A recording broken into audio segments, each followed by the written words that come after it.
Naginip na mga malas. Kung ikaw po mga bossing ko ay nanaginip ng isang usok na napakaitim, yan po ay isa sa mga negatibong ibig sabihin. Maaaring ikaw po ay nagkukulang na ng panalangin, hindi ka na nagdadasal, yan po ay isa sa mga babala na dapat huwag kang makakalimot magdasal.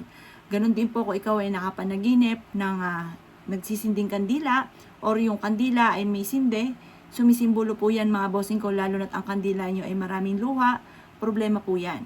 Kaya dapat uunahin nyo kaagad ng panalangin para hindi matuloy kung ano man ang mga problemang darating. Ganoon din po mga bossing ko, kung ikaw po ay nanaginip ng ikaw ay nahulog or kaya po ikaw po ay nalulunod, isa rin po yan sa pangit na ibig sabihin.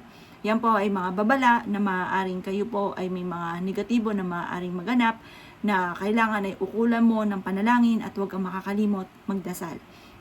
Ganoon din po mga bossing ko, ikay nakapanaginip nang ikaw ay natuklaw ng ahas or kinagat ng ahas or kaya po ay yung ahas ay nasa loob ng inyong bakuran, basta't kung nasan man yung ahas ng inyong panaginip, isang malaking X po yan, malas po yan mga bossing, dahil yan po ay isa sa mga sinyales na merong nagagalit sa inyo or merong kang kaaway. Yan ay babala na mag-iingat ka at huwag kang katiwala dahil may tao na magtatraidor sa inyo. Kung ikaw naman ay nanaginip ng maitim na tubig, yan po ay sumisimbolo ng kawalan ng pera o problema tungkol sa usapin ng pera. Kaya mag-iingat ka at kayo po ay laging magtitipid or kaya pag-isipang mabuti ang bawat paggastos. Dahil totoo po yan, pag kinanaginip ng mga ganyan na maduduming tubig, yan po ay may paparating na problema tungkol sa usapin ng pera. Kaya pag kinanaginip, sinyalis na yan na magtitipid ka na dahil may paparating na nakagastusan or problema tungkol sa usapin ng pera. Kung ikaw naman po ay nanaginip ng ikaw po ay may tao po na tinulak ka at ikaw ay nasaktan, kung sino man yung taong ito, maging babala rin po yan na maaaring ang taong ito ay meron pong galit o nagtatampo po sa inyo na dapat ay may problema kayong pinagdadaanan na dapat po ay masolusyonan.